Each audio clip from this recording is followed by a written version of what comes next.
E se uma criança de 5 anos desenhasse estruturas arquitetônicas de uma civilização que desapareceu há 12.000 anos, reproduzindo detalhes que arqueólogos marinhos levam décadas para teorizar? Ele chora ao ver o oceano pela primeira vez, sussurrando coordenadas geográficas precisas enquanto aponta para o horizonte. Era ali. Nossa cidade ficava exatamente ali, a 42 graus. Como explicar que um menino brasileiro, nascido no interior do Paraná, descreve com precisão perturbadora uma metrópole submersa que a ciência moderna ainda debate se existiu? E mais aterrorizante, o que acontece quando suas lágrimas não são de medo, mas de saudade? Era uma tarde de outubro quando tudo começou. Davi Mendes, aos 5 anos de idade, estava sentado no chão da sala, cercado por folhas de papel e lápis de cor espalhados ao seu redor. O sol da tarde entrava pela janela, criando padrões dourados no carpete desgastado da casa em Londrina. Adriana Mendes, fisioterapeuta de 34 anos, conhecida pela paciência que desenvolvia ao tratar pacientes com lesões complexas, observava o filho com aquele orgulho silencioso que apenas mães compreendem. Ela sempre notara que Davi era diferente, introspectivo demais para sua idade, mas atribuía isso à sensibilidade natural de algumas crianças. Naquela tarde, porém, algo mudou. Algo na atmosfera pareceu ficar mais denso, como se o ar carregasse um peso invisível. Davi desenhava com concentração absoluta, a língua levemente para fora, em sinal de foco, quando de repente parou. Seus olhos castanhos, que pareciam carregar décadas de memórias impossíveis para aquele corpo pequeno, fixaram-se no desenho diante dele. Não era o rabisco desorganizado típico de uma criança de 5 anos. Eram linhas precisas, círculos concêntricos perfeitos, estruturas que pareciam templos ou palácios, com proporções matematicamente exatas. Adriana sentiu um arrepio percorrer sua espinha ao perceber a complexidade daquilo. "Mamãe, eu lembro da minha casa", disse Davi com naturalidade desconcertante, apontando para o desenho. Tinha canais assim, em círculos. A água vinha do centro e ia para toda a cidade. Minha casa ficava no 3º anel, perto do templo de Poseidon. E posso provar. Adriana deixou cair a caneca de café que segurava. O líquido escuro se espalhou pelo chão como uma mancha crescente, mas ela mal notou. Seu coração acelerava enquanto processava as palavras. Poseidon? Círculos concêntricos? De onde uma criança de 5 anos, que mal frequentara a educação infantil, conhecia essas palavras? Como ele sabia sobre estruturas arquitetônicas que ela mesma nunca estudara? "Davi, amor, você viu isso em algum desenho? Na televisão?" perguntou ela, a voz tremendo ligeiramente. O menino virou-se e a encarou como se ela fosse a criança. "Não vi na televisão, mãe. Eu vivia lá.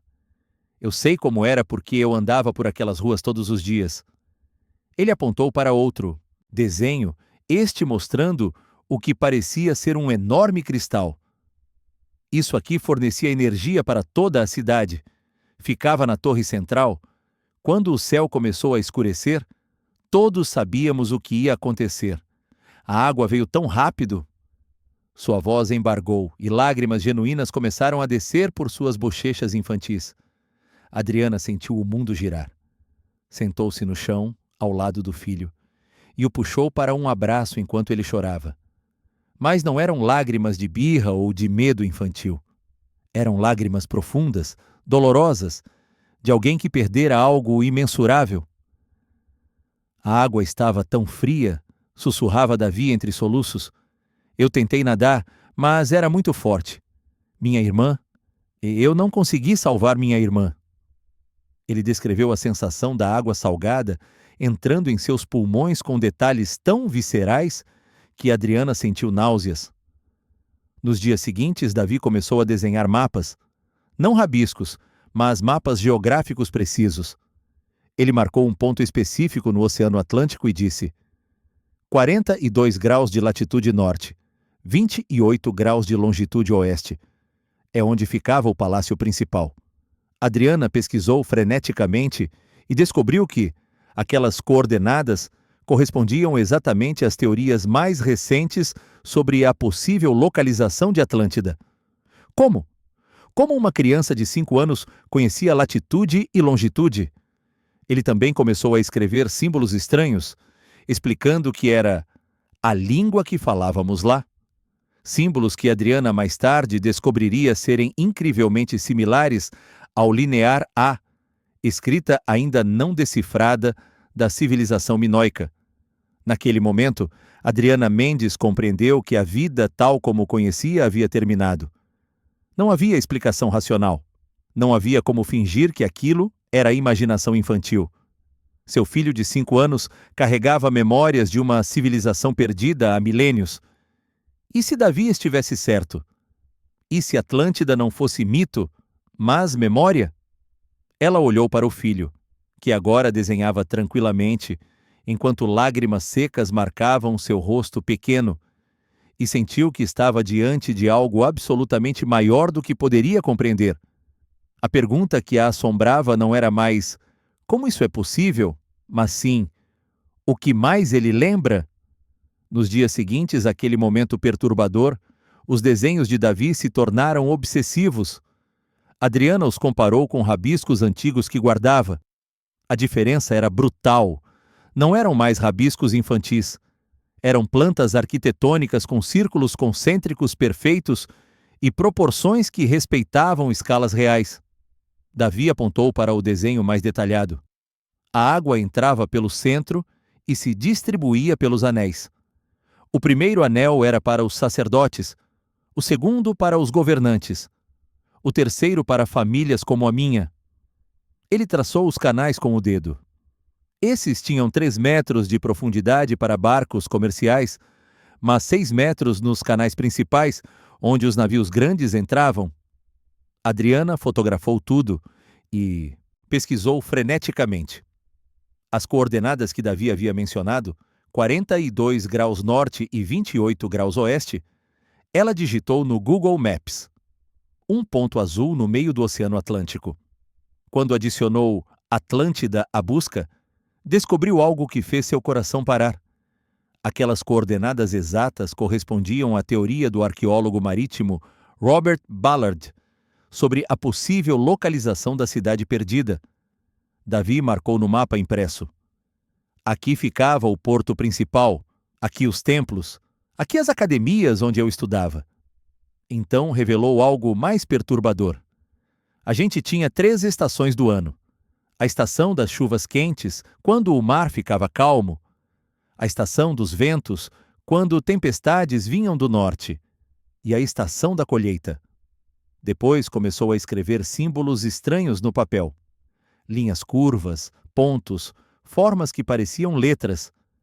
É assim que a gente escrevia. Adriana enviou as fotos para uma amiga professora. A resposta veio com 3 pontos de exclamação. Isso é similar ao linear aminoico que ninguém decifrou. Quando Marcos chegou do trabalho, encontrou a esposa pálida entre pilhas de desenhos. Ele era engenheiro civil, homem prático. Mas ao ver os desenhos do filho, sua racionalidade vacilou. Isso tem inclinação calculada para drenagem, e essas proporções seguem a proporção áurea. Como ele sabe disso? Davi também falou sobre o oricálcio. Brilhava como fogo, mas era frio ao toque. Cobria as paredes do templo principal. Marcos pesquisou e descobriu que Platão mencionava exatamente esse metal misterioso. A primeira semana foi um turbilhão. Davi acordava gritando: "A água está subindo! Fechem as comportas!" Quando acalmava, falava entre soluços. A gente comia peixe de escamas douradas que brilhavam na lua cheia. Grãos dourados que viravam pão que nunca estragava, frutas vermelhas dos jardins suspensos. Os desenhos de vestuário vieram depois.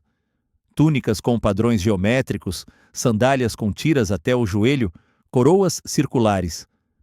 As túnicas brancas eram para dias comuns, vermelhas para festivais, azuis para rituais. Na segunda semana, Davi começou a contar em idioma desconhecido. Ati duo, 3, kvar pente. Adriana gravou e enviou para um linguista da universidade. Tem raízes no proto-grego, mas com variações que não existem em nenhum dialeto conhecido. As descrições de rituais eram detalhadas demais. Nos equinócios, acendíamos cristais nas torres que captavam luz solar e brilhavam a noite toda. A cidade ficava iluminada como estrelas caídas. Adriana compartilhou tudo com Juliana Costa, psicóloga infantil com 15 anos de experiência. Ao ouvir as gravações e ver os desenhos, Juliana ficou visivelmente perturbada.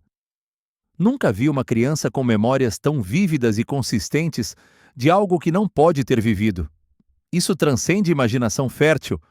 Ele fala com convicção de quem esteve lá. A notícia se espalhou pela vizinhança. Aquele é o menino que lembra de Atlântida. Alguns vinham com curiosidade, outros com ceticismo. O menino viu algum documentário, mas Adriana explicava que mal tinham televisão. Foi Dona Teresa, professora aposentada, quem sugeriu: falem com o professor Renato Almeida da universidade. Professor Renato, 52 anos, estudioso de civilizações antigas, inicialmente foi cético, mas concordou em visitar. A primeira sessão aconteceu numa tarde de quinta. Renato trouxe livros, mapas, imagens. Davi, como era o governo? O menino respondeu sem hesitar. 10 reis governavam. Cada um cuidava de um anel. Reuniam-se no templo central toda a lua cheia. Meu tio era um dos reis do 5º anel.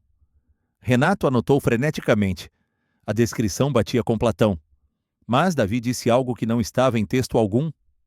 Tínhamos 13 meses de 28 dias. Seguia lua e sol juntos.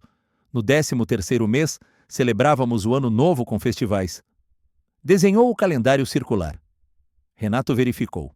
13 vezes 28. 364. E o dia que sobrava? Era o dia do nada. Só agradecíamos por estar vivos. A validação técnica mais perturbadora veio de Marcos. Ele analisou cada desenho com software de arquitetura. Os canais tinham inclinação perfeita, 3 graus exatos que permitiriam fluxo sem erosão. As proporções dos templos seguiam a proporção áurea em cada detalhe. É matematicamente perfeito. Davi havia descrito as fundações. Primeiro pedra vulcânica preta para segurar, depois camadas de pedra branca, depois vermelha, por cima oricálcio. Marcos calculou. Aquele sistema criaria estabilidade estrutural perfeita, distribuindo peso de forma otimizada. Era engenharia avançada. Mais perturbador foi quando Davi desenhou o sistema de comportas. 3 níveis de proteção. Se o mar ficasse bravo, fechávamos a primeira. Se a tempestade fosse forte, fechávamos as 3. Marcos analisou o design. Comportas hidráulicas acionadas por contrapesos, canais de desvio, válvulas de pressão. Isso funcionaria até para padrões modernos, ele disse para Adriana, sua voz tremendo. Um menino de 5 anos não inventa isso. Foi quando tomaram a decisão. Precisamos de alguém que entenda de civilizações antigas. Pesquisaram e encontraram Dr. Eduardo Ferreira Santos, arqueólogo marítimo, PhD pela Universidade de Southampton. Especialista em civilizações submersas do Mediterrâneo, professor na UFRJ. Adriana enviou e-mail com fotos dos desenhos e relatos detalhados. Dr. Eduardo respondeu em 2 horas. Preciso conhecer essa criança pessoalmente. O que vocês me enviaram é perturbador. Chego em Londrina na próxima semana. Dr. Eduardo Ferreira Santos chegou a Londrina numa manhã fria de novembro, 3 semanas após os primeiros desenhos. Aos 51 anos, ele trazia equipamentos, gravadores, câmeras, tablets com imagens de sítios arqueológicos. O primeiro encontro aconteceu na sala de estar. Davi, sem apresentações, começou a desenhar um símbolo complexo. Uma espiral dupla envolta por 3 ondas. Dr. Eduardo sentiu o sangue gelar. Esse símbolo, eu vi fragmentos dele em Santorini. Apenas fragmentos, nunca a versão completa. Davi olhou com seriedade antiga. Esse é o símbolo da família real. As 3 ondas representam os 3 oceanos que controlávamos.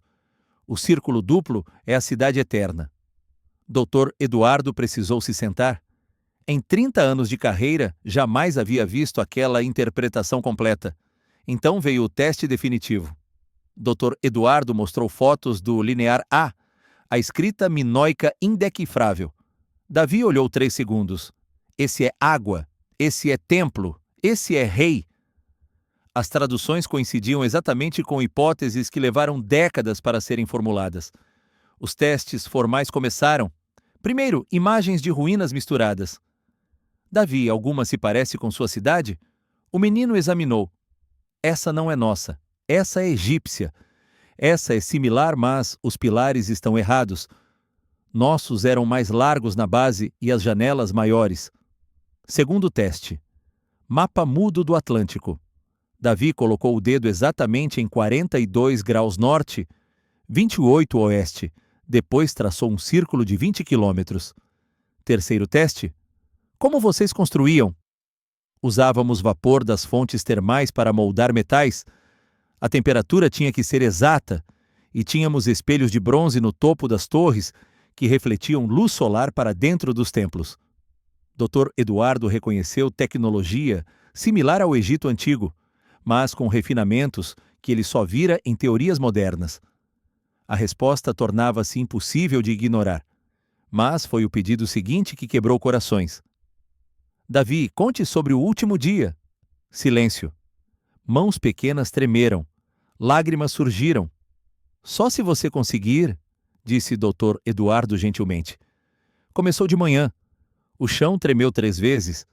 Meu pai disse que as fundações eram fortes. Ao meio-dia, o sol ficou vermelho. Os pássaros voaram para o interior, milhares deles. Os animais nos templos ficaram inquietos. A voz de Davi era distante. À tarde, o mar recuou. Muito. Dava para ver o fundo, corais expostos, peixes na areia. Então vimos a onda. Uma parede de água com 30 metros, preta, cheia de destroços.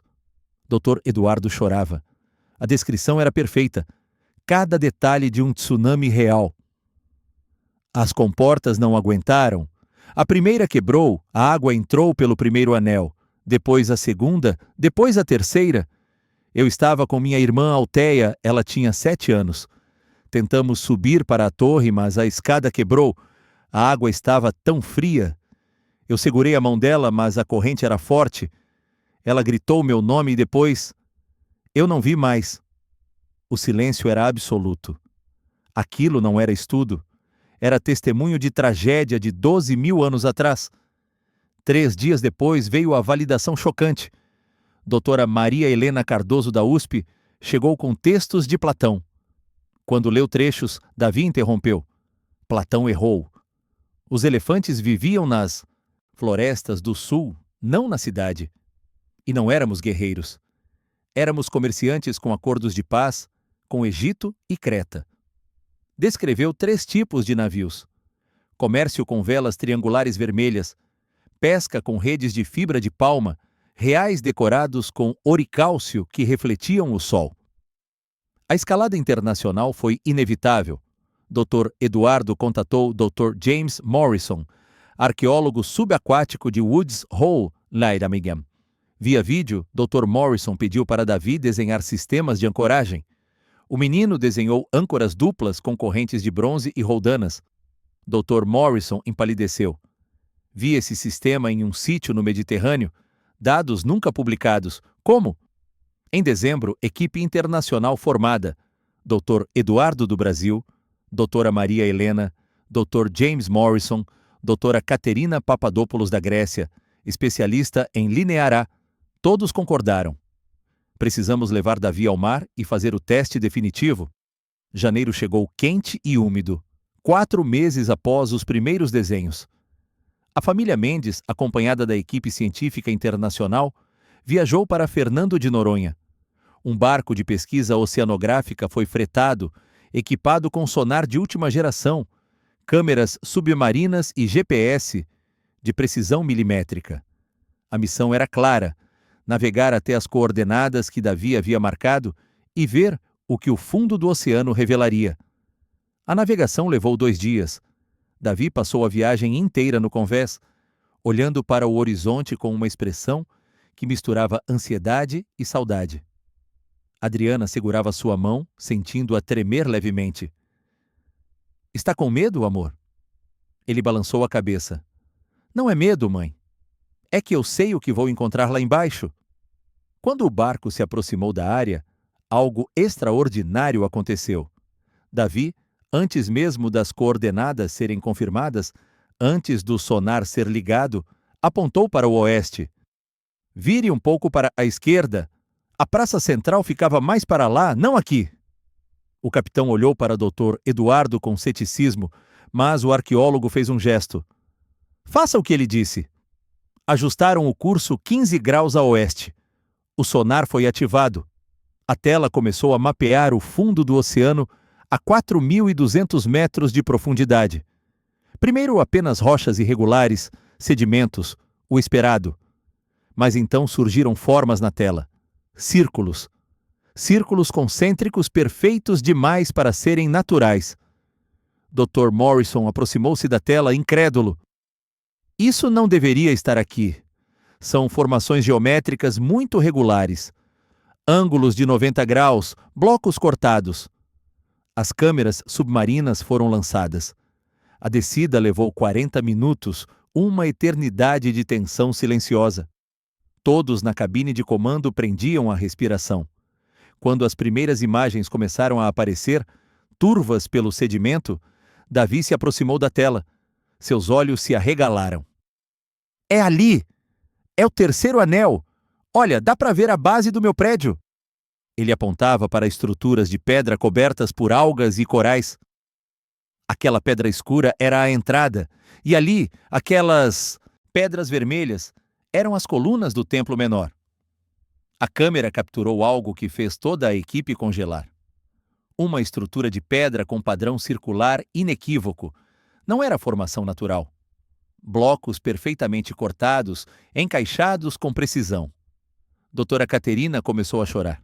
— Meu Deus, é real, é tudo real! Mas foi o que aconteceu em seguida que selou para sempre a verdade. Davi pegou papel e caneta e desenhou freneticamente. Embaixo daquela pedra grande tem uma câmara. Dentro dela, 3 estátuas de bronze. Poseidon ao centro, Atlas à esquerda, Clito à direita. E tem uma inscrição na base em nossa língua. Dr. Eduardo anotou tudo.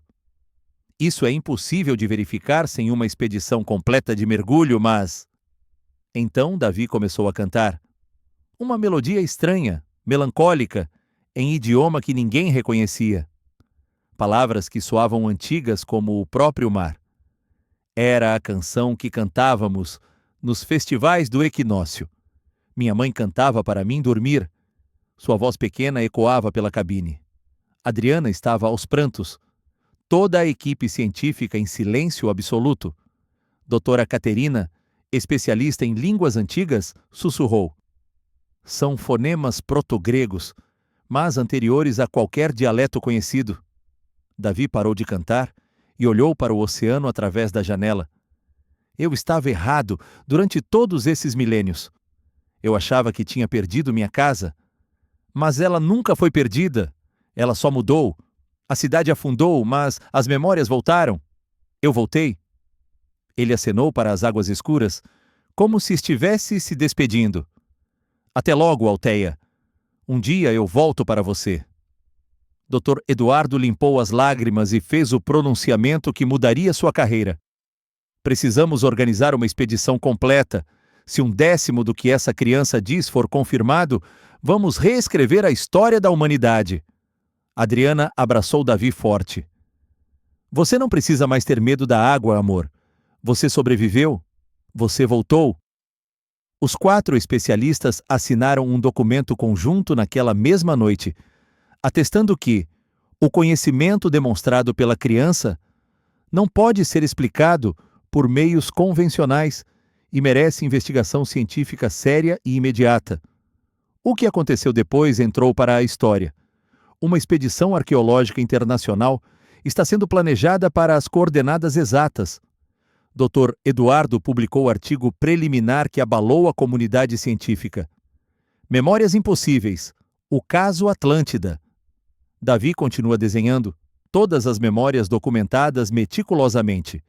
Sua família mudou-se para o litoral. Preciso estar perto do mar, ele explica.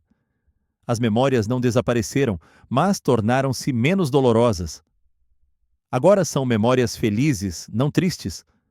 Se Atlântida realmente existiu, este pode ser o primeiro testemunho direto de alguém que viveu lá.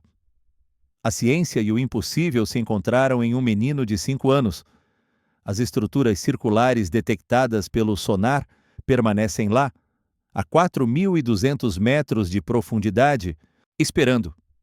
Um menino de 5 anos descreve com precisão científica uma civilização que desapareceu há 12.000 anos.